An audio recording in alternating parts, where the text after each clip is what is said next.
rya data n'irya mwana n'irya mutima mweranda. Amen. Imuhorane n'umukama. Mwiriwe neza mwese. Uyu munsi turahimbawe no kuri Nahazimana twibuka ivuka ry'umuvyeyi wacu Bikira Mariya. Bikira Mariya kumwe na Yohani Batista nibo beranda bonyene duhimbaza ivuka ryabo hano ku isi. Abandi duhimbaza ivuka ryabo mw'ijuru. Bivuga ukungene abo beranda bahambaye gose mu mugambi w'Imana. Twagera kuri Bikira Mariya hoho bikaba ibindi.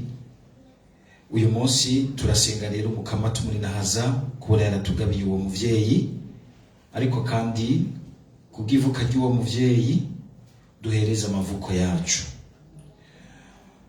Twese ntitwavutse kumwe, tuvuka duciye nugira nti muri kahise gatandukanye mu bintu vyinshi.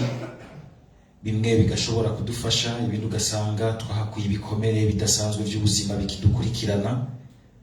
Kubw'ivuka ry'uwo yasamwe atagicumuro, twebwe twasamwe mu gicumuro dushobore gukizwa n'ivuka ry'umwana we Yesu Kristo.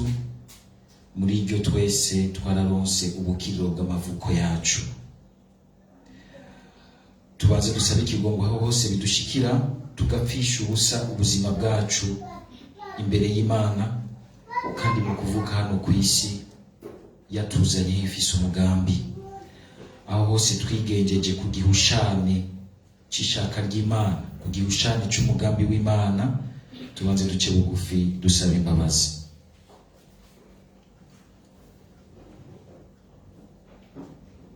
We warungitswe gukiza bigaye mukama tugirira ikigongwe. We waje gukebura abacumuzi Kristo tugirira ikigongwe.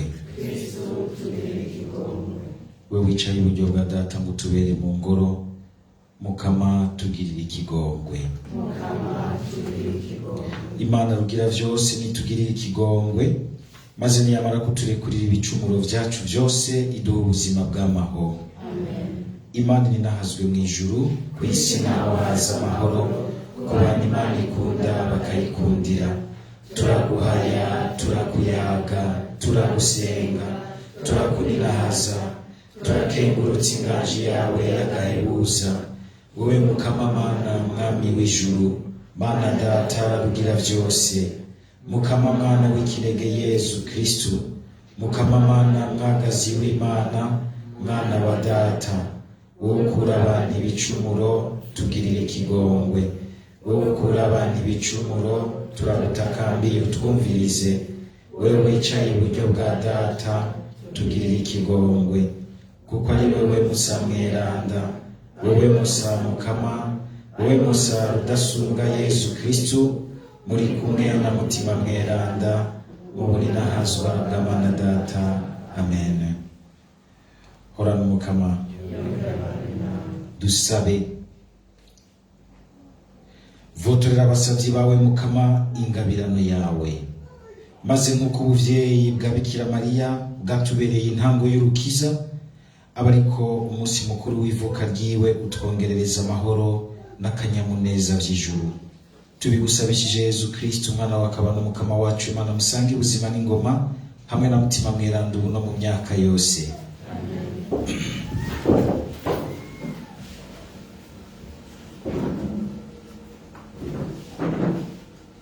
Ibyo dusoma mu gitabo c'umuhanuzi Mishe. Ngiriri yazwe n'umukama. Ewe Betlehemu Efrata, uwacubwa mu miryango yose ya Yuda, niwe uzomvyarira ubuzoga Abayisirayeli. Amamuko yiwe saya vuba n'ay'imyaka y'ivu. Nico gituma umukama azobakura kw'ijisho, gushika umunsi uwagenewe kwibaruka azovyara.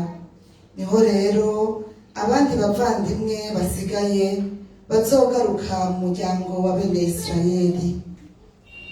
Azohaguruka aragize ubusho bwiwe ububasha bw'umukama n'ubukuru bw'izina ry'Imana yiwe. Bazokwicara batsimbatare, kuko inganji yiwe azoyikwiza hose gushika ku mbibe z'isi. kandi niwe nyene azoba amahoro. Iryo ni ijambo ry'Imana. Turitabiriza tuti nzohimbagwa n'Imana y'umukiza wanje. Jewe nizigiye urukundo rwawe, umushaha wanje utanga utarike kuko unkiza. Nzohimbagwa n'Imana y'umukiza wanje, nshaka kuririmbira umukama kubera ibyiza byose yangiriye. Nzohimbagwa n'Imana y'umukiza wanje.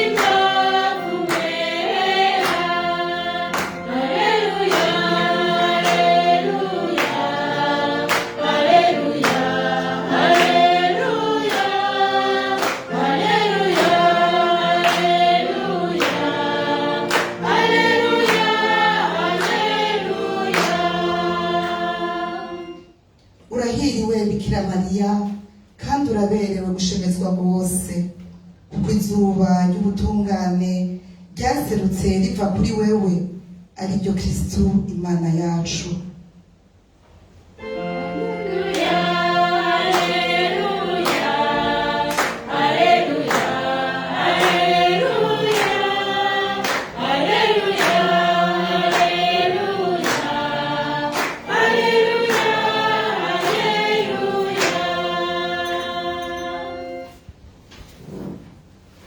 Nimuhorane n'umukama.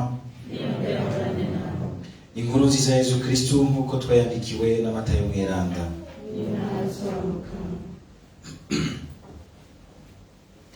Ngaya mamuko ya Yezu Kristu.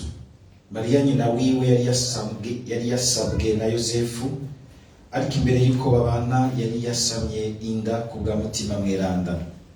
Uyu mugabo we Yosefu yari umuntu w'ingingo, kandi ntiyashaka kumwararaza, niko kwigisha inama yo kumuheba mu mpisho. Amaze kuvyiyumvira, intumwa y'umukama iramubonekera ari mu ndoto, imubwira iti: Yosefu mwene Dawudi, ntutinye kubana na Mariya umugore wawe, iyo ndafise yamutse kuri mutima mweranda. Azovyara umwana w'umuhungu, izina uzomwita ni Yezu, kuko ari we azokiza ibicumuro igihugu ciwe. Ivyo vyose vyabaye ngo ijambo ry'umukama ryari ryavuzwe n'umuhanuzi ritahe ngo: umwigeme azosama imbanya ivyarimwo umuhungu, bazomwita Emmanuel, ni ukuvuga Imana muri kumwe. Dushimagize iyi nkuru nziza ya Kristu.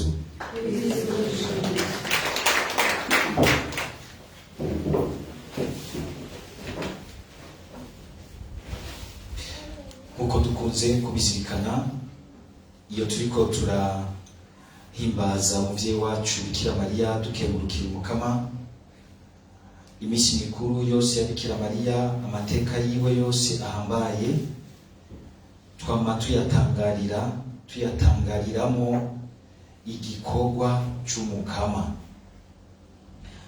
Ayo mateka yose, ivyo bitangaza vyose ku muvyeyi Bikira Mariya, si bishingiye muri we ubwa mbere, ni bishingiye mu mwana we Yesu Kristu.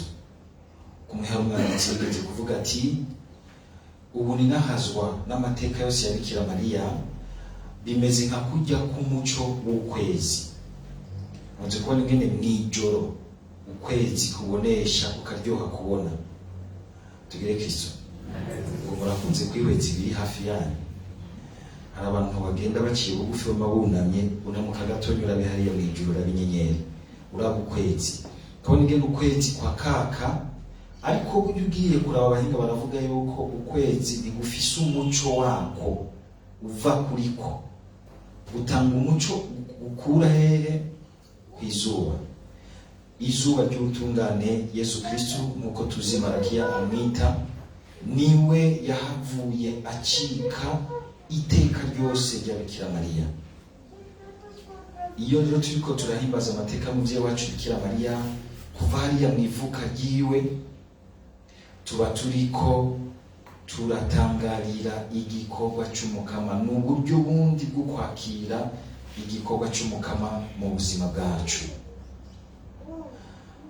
Aha rero kandi na Bikira Mariya akavyumva kare, tutaratangura no kumuhimbaza rwose, mw'ijambo ry'Imana hamwe yagendera Elizabeti, mutima akamuvugiramwo akabura ibitubamwo uyu munsi, akagira ati kuva abantu bose bazonyita muhirwe, bazotangarira igikorwa c'Imana, ubuntu n'ubwiza bw'Imana mu musuku wayo muto muto yitoreye. Nagomba tuzirikane na cane cane uyu munsi mu kuzirikana ivuka ryiwe, tuzirikane ingene mwivuka ry'umuntu hanyegejwe umugambi w'Imana udasanzwe. Niko kandi hari ikintu twategerezwa guca dutandukanya gatoya. Bikira Mariya munsi turahimbaza ivuka ryiwe, ariko murazi kandi ko duhimbaza isamwa atagicumuro ryiwe. Sinzi cyo ko mubasha kubitandukanya. Hariho ugusamwa kwiwe atagicumuro, harimo inyigisho ikomeye rwose ingene Bikira Mariya yakingiwe igicumuro c'inyanduruko kuva gitangura mu buzima bwiwe hano ku isi, akagikingirwa kubw'umugambi ukomeye Imana yari imufiseko wo kumugira itaberenakuro y'umwana wayo, aho umwana wayo azoshikira. Kandi birumvikana aho sinzi ko mwumva igikorwa gikomeye dutangarira muri isamwa rya Bikira Mariya atagicumuro. Dutangarira ukungene Yesu Kristo igikorwa cyo kuducungura yagitanguye ataranabaho muri instant yo muri histoire yo ngaho muri ubuzima. Bivuga yuko ujya yavyaye ko ari Imana yo nyene yariteguriye ahishikira itaranashika muri uyo muvyeyi. Igikorwa c'ubukiriro bwarangutse muri Yesu Kristo gitangurira kuri Bikira Mariya nyina wiwe. Hari umwanditsi w'umuhinga mu vy'Imana agira ati avuga ati Bikira Mariya yacunguwe mu buryo budasanzwe. Twebwe ducungurwa ikiba caramaze gushika mu buzima bwacu, ariko we yacunguwe mu gukingirwa icari kumushikira nk'abandi bantu bose, nka bene Adamu na Eva. Aragikingirwa kugira ngo wewe ushobore gucungurwa icyamaze kukwinjirana. Twama tumubonamo udufasha kwakira icungurwa ryacu muri Yesu Kristo, kuko muri we yagaragaje yuko ashaka kwakira zina muntu wese, ashaka ko asubira kwibarukwa mu Mana. Yesu Kristo ariko aratwibarukira gushasha umukama ku musaraba, kuri yambanyi yateye ibise byayo ku musaraba, aca dushikiriza nyina wiwe kagira ati nguyo nyoko wawe. Mu kwibuka rero ivuka ry'uwo muvyeyi, turabona yuko bitangaje ubwa mbere kuko azokwakira umwana w'Imana, agaca asamwa hakiri kare, agasamwa mu bweranda bushitse, agakingirwa igicumuro c'inyanduruko. Ariko uyu munsi biratandukanye n'ico gihe yatangura mu mbanya nyina wiwe.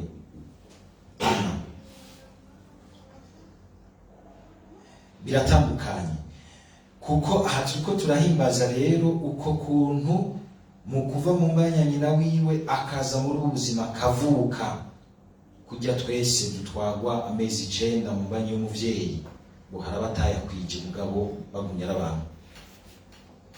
Umuntu akavuka, ujya mwanya wo kwibarukwa umuntu akaza mw'isi, ni ikimenyetso gikomeye cyane.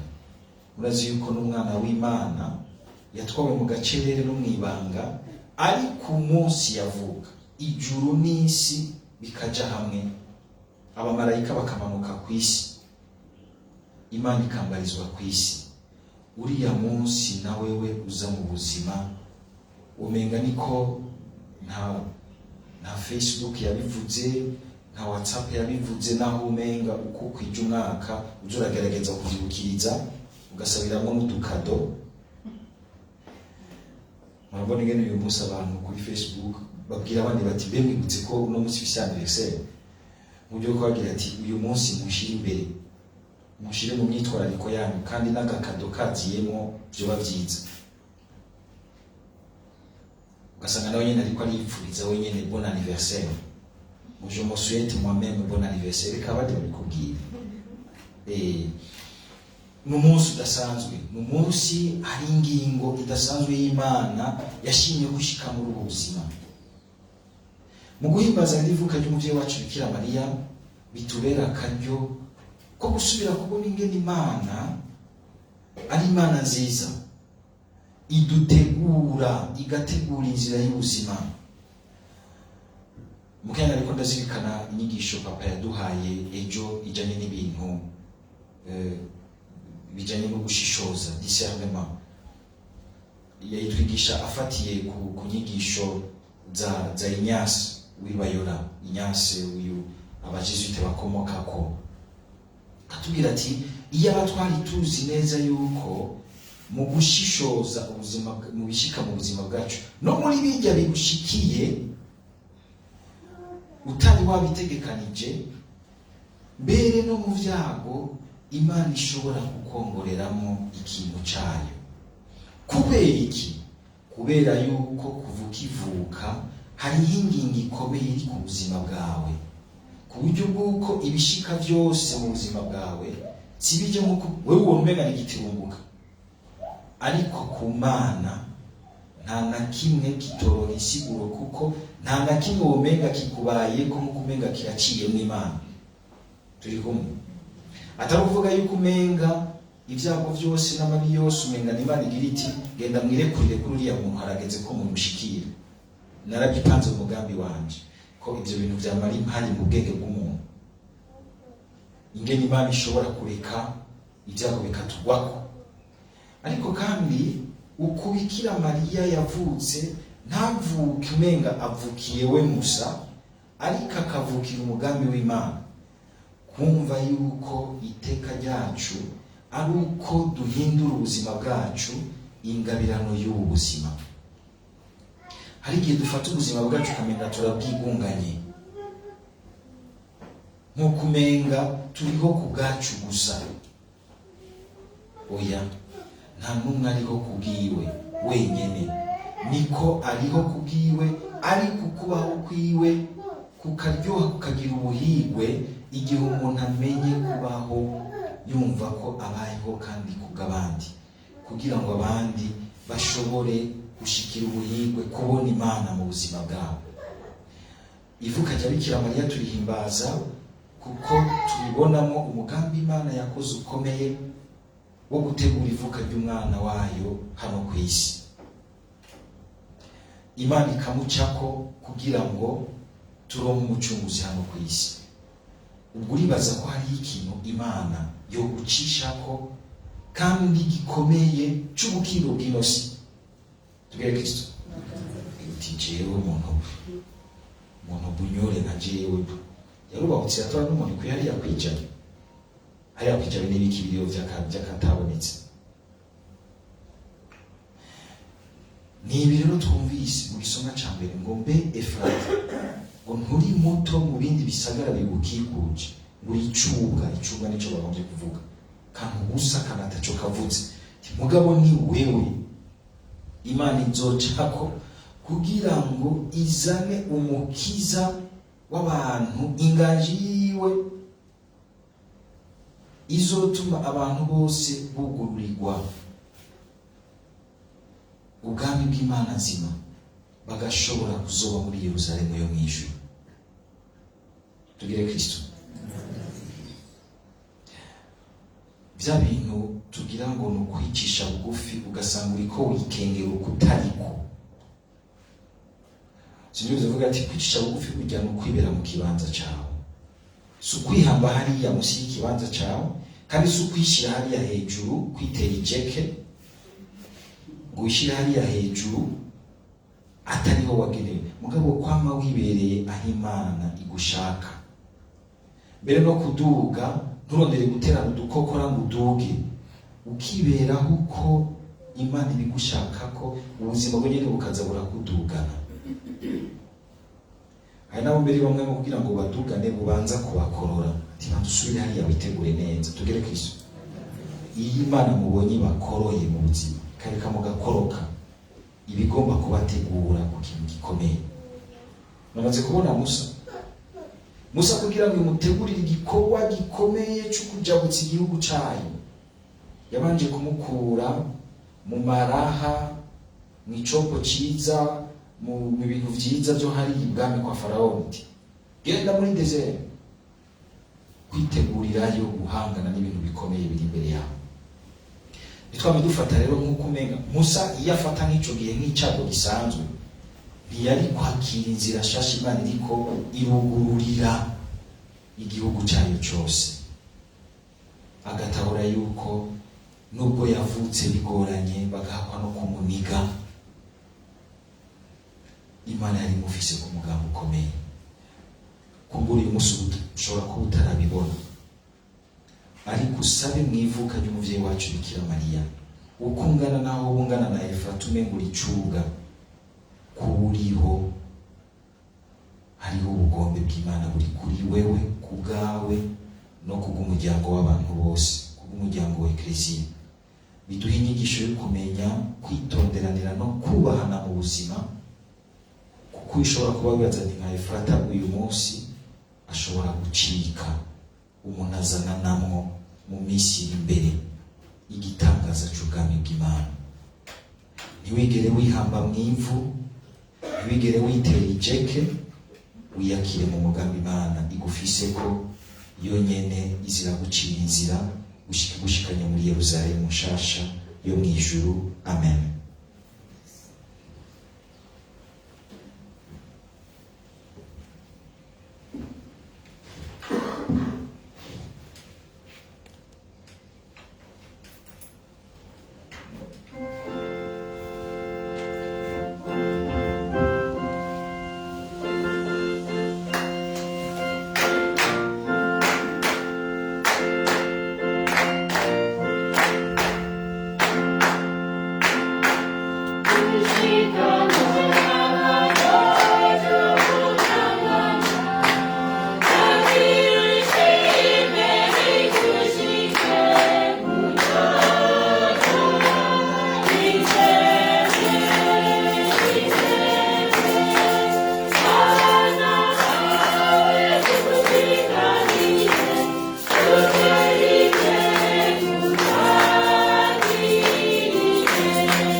sabe kugira ngo ituro ryacu rishimwe na Mana Data rugira vyose.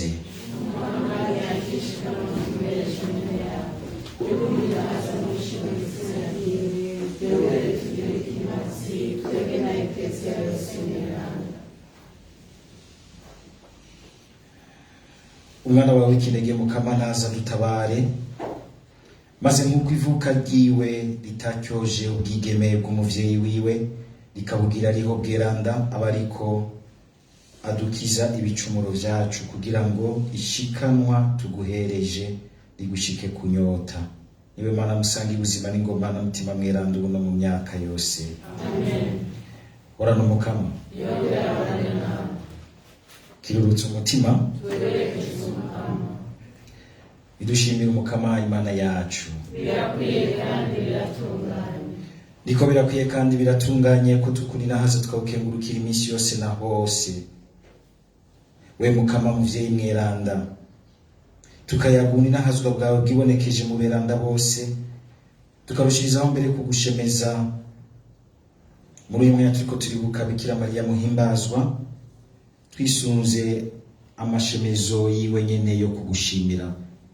Nkako waragize ibitangaza bikwiriye isi yose kandi waragaragaje ikigongo cyawe mu bihe byose, mukuru abagiza umusavyi wawe muto muto ngo abyarire abantu mukiza w'isi ari we mwana wawe Yezu Kristo Mukama wacu. Kubwiwa marayika bose bama basenga inganji yawe bagahimbagwa mu nyongaza w'imyaka n'imyaka. Noneho turakuzanje dukundire twifatanye nabo duhirikire hamwe tukuri nahaze n'umutima wacu wose tuvuga tuti uri mutagatifu. Mutagatifu, mutagatifu, Mukama Mana y'ingabo, ijuru n'isi bisazwe n'inazwa bwawe. Habwa impundu mw'ijuru, arakani nazwe uje ku Mukama, nahabwa impundu mw'ijuru. Mana nzima niwe bweranda nyabwo, niwe bweranda bwose bukomokako, nico gituma tugusavye ngo urungike mutima mweranda atagatifu zishikanwa rihinduke bitubere umubiri n'amaraso ya Yezu Kristo Umukama wacu. Igihe bagira bamufatagira ngo atangure ko barakwa vyishakiye yafashe umukatara gukengurukira arawumanyura, awuhereza abigishwa be bavuga atakire murye mwese, iki ni umubiri wanje uza gutangwa ku bwanyu.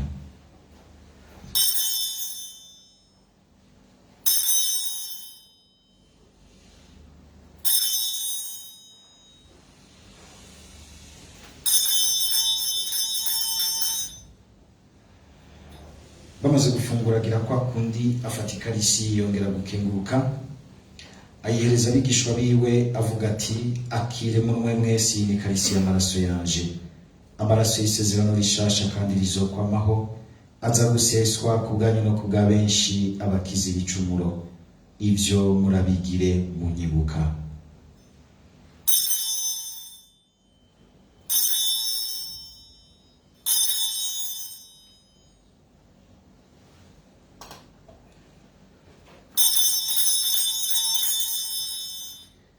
Bane bimana ibanga ry'ukwemera n'agatangaza. Ego cyane Mukama, turemeza upfa kwawe, kandi turashimira izuka ryawe, ushika uzogarukire. Niho rero Mukama twibuka gupfa no kuzuka k'umwana wawe, tukaguhereza umukate w'ubuzima n'ikarisi y'ubukiriro, dukenguruka cyane igiteka waduteye tukarenguka imbere yawe tugushikaniriye impuka. Turatakambye dushimitse mutima wa mweranda dukoranirize hamwe, aduhe tugira umutima umwe ko tunasangira ku mubiri n'amaraso ya Kristo umwe. Wibuke Mukama Eklezia yawe iri ku isi yose uyuzuze mu rukundo. Utwibukire umupapa wacu Francisco, umwepiskopi wacu Gervasi, nabo bose waragije umuryango wawe w'abakristo. Mana nzima akiri igisabisho umwe wese ariko araguhereza mu mutima wiwe. Wakiri igisabisho tuguhereje dusabira inosamiriza umuvyeyi wacu Bikira Mariya ngo wame uyihagarikira mu butumwa n'ibikorwa, wayishirize uhagarikire kandi utagatifuza abo bose wahaye ubutumwa. Tugukengurukire Mukama kubw'igisabisho cy'uyu muvyeyi ku ntambuko nziza wadushikanye ko muri marathon iheruka. Tugukengurukire ku bavukanyi bose bashobora kumviriza insamirizo uyu munsi bafatiye ku muhora w'ikaberenge, tugushimire ku vyiza vyose ugiye gukora mu mitima kubw'intererano y'uyu nuriya, igisabisho ciwe, ukwitanga kwiwe, ubukiriro bw'imitima yose izokira kubw'iryo jwi, buheze buharugwe ko ubugororotsi abo bose bavyitangiye. Akira kandi Mukama igisabisho cyabo bose turiko turagisangira bakurikira ku nsamirizi canke ku mbuga ngurukana bumenyi za Radio Maria, wakira hano kuri altari ibisabisho vyabo, utwibukire na cane cane abagwayi bacu, abagwaye ingwara zidakira, utwibukire abatama n'abatamakazi bacu, ubahezagire, ubahaze ivyiza vyawe, ubaremeshe ubakomeze. Utwibukire abo bose bataronka aho baja gusengera hagufi bafashwa n'insamirizi, ubagendere. Kuri uyu munsi turiko turahimbaza ivuka ry'umuvyeyi wacu Bikira Mariya, bose ubahe inema nshasha mw'ivuka ryabo, inema y'ukwama bakugororokera. Akira kandi igisabisho c'aba bose twazanye kuri altari yawe, bamwe n'abandi bose urabazi inema bakeneye y'ubukiriro, ubagendere. Abazima n'abamaze kurenguka, twibukire n'abandi bose dusabira uyu munsi: Inyasi Irambona, Marie Hakizimana, Marie Ntaraka, Jean-Baptiste Sindayigwanya, Gaëtan Misumukuboko n'abiwe, Zakari n'abiwe, Dieudonné Toyi n'abandi bose Mukama ubona dutwaye ku muzirikanyi. Turaguheje na cane cane abo twasangiye kugusukurira hano musamirizi batakiriho, abo baba bataravuka mu buzima bushasha mw'ijuru kubw'ivuka ry'umuvyeyi wacu Bikira Mariya, uyu munsi badugamwe bava mw'ipurgatori baguhamvye mu minahazwa. Utwibukire abo bose batagira ikibasabira, imitima iri mw'ipurgatori, abariko baracikana ya mango, ubakira iwawe baruhukire mu muco w'inazwa bwawe. Na twebwe turitakambiye twese utugirire ikigongwe, tuze dusangire nawe ubuzima budahera, twame tukurinahaza turi kumwe na Mariya muhimbazwa nyina w'Imana, na Yosefu mweranda umukunzi w'abatumwa beranda bose baciye kuri iyi sarabatoni bawe, tubigusabishije Yezu Kristo nyene umukama wacu. Kubwiwe hamwe nawe no muri we nyene n'uterwa iteka ry'ugusengwa Mana Data mushobora vyose, hamwe na mutima mweranda wongera uninahazwe mu myaka yose. Amen.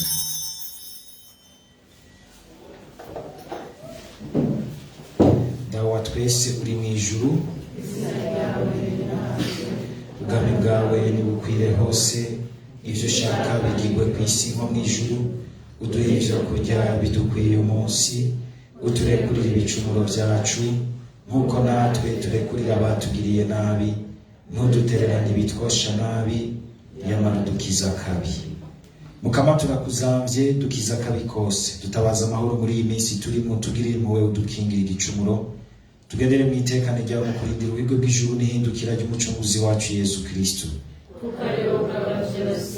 Ariwe nyene inganji n'uninahazwa mu myaka yose. Mukama Yezu Kristo yabwiye abigishwa bawe uti: ndabasigaranye amahoro, ndabahaye amahoro yanje. Nturabe ibicumuro vyacu, urabanyabona ukwemera ku ekleziya yawe, yitabaza amahoro n'ubumwe ishaka ryawe ryame riranguka, ni wenyene ubuzima n'ingoma ubu no mu myaka yose. Amen. Horane amahoro y'Umukama.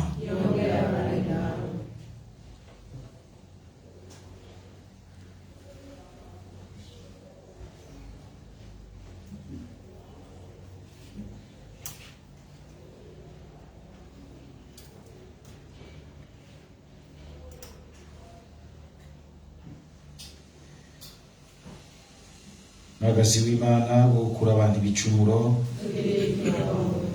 mwagazi w'Imana wo gukura abantu ibicumuro, mwagazi w'Imana wo gukura ibicumuro. duha amahoro.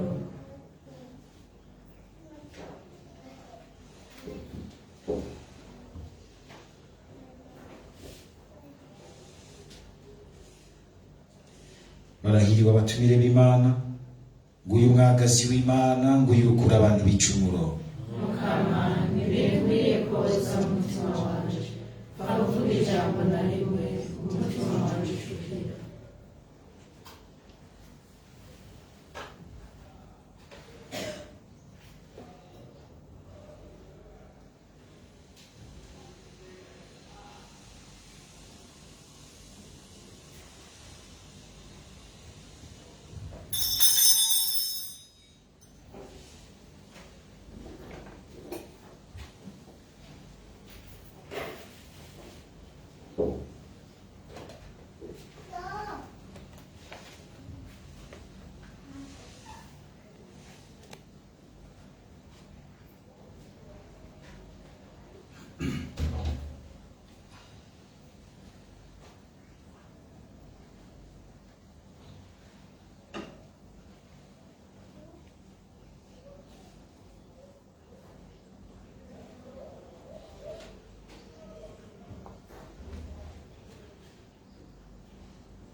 Umwigeme azokwibaruka umwana w'umuhungu, azokiza ibicumuro igihugu ciwe.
Mutima wa Yesu ndiye mweranda, mwili wa Yesu mbitse, maraso ya Yesu mpaze, mazi wavuye mu bavu ba Yesu nyuhagire, amababa ya Yesu mumeze, nawe Yesu mbitse wumve, ungegeze mu nguma zawe, nturekure ngo dutange, ungwanire umwasi mubi, umpamagaye nzi wawe, nze muri nase ndi kumwe n'abaranda bawe, mu myaka yose. Amen.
mukama ekleziya yawe waremesheje n'aya mabanga meranda, wihe kugumana ako kanyamuneza keranda mu kugira umunsi mukuru w'ivuka ry'umuvyeyi wacu Bikira Mariya muhimbazwa, kuko ari we yabaye amizero n'intango y'urukiza by'abantu bose. Tubigusabishije Yesu Kristo umukama wacu. Amen. Horana umukama Imana rugira byose, Data, Mwana na Mutima mweranda, nibahezagire kandi yamane namwe. Amen. Nimushenguruka mugweze turashikanye. Dushimire Imana. Rwanda mugira umunsi mwiza, musangira anniversaire nziza na Bikira Mariya.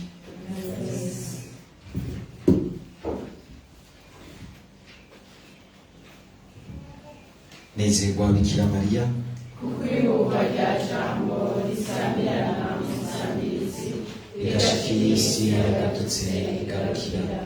Ese jambo w'Imana yigize umuntu mu mayi yawe y'umubikira, yoheba mu mitima y'abumviriza yisangizi akanyamuneza n'amahoro. Mu mushaha wawe w'umuvyeyi haranaze ku bwa Ekleziya ingabirano y'agakura y'urukundo, nayo si yindi ni Radio Mariya, umusuku wawe muto muto mu muzabibu w'umukama. Umuryango wose wa Radio Mariya, wewe nyene wakoranirijemo abantu bose bo mu mashinga yose no mu ntara zose, urakwishikanyeko kandi uratangaje kuri umwamikazi w'umutima wabo. Ukwemera n'urukundo, ukwizigira n'amahoro, nibwo butuma abana bawe bato bato bazoshikiriza bene wabo mu kwicisha bugufi no mu kuzigama ibanga. Garanzurira umutamana wawe ku magorwa y'iyi si, ku boro n'abagwaye, ku bagowe n'abantakirenguka, no ku baguma bayerera barondera umuco, bose baharonkere uburuhuko. Ese twoshikira tudatevye ca gihe c'inema, aho umushaha wawe utatyoye uzotsinda. Duhe kugukorera mu kuguhebera ubuzima bwacu, kugira ngo kw'isi hashike n'ingoga umutwenzi usayangana w'abantu barangwa n'urukundo. Mugabekazi wa Radio Mariya, Yozefu mweranda, Papa Paul wa kabiri mweranda, Tereza umwana Yesu mweranda, beranda mwese muri mw'ijuru, bamarayika bagenzi bacu, ku izina rya Data n'irya Mwana n'irya Mutima mweranda. Amen.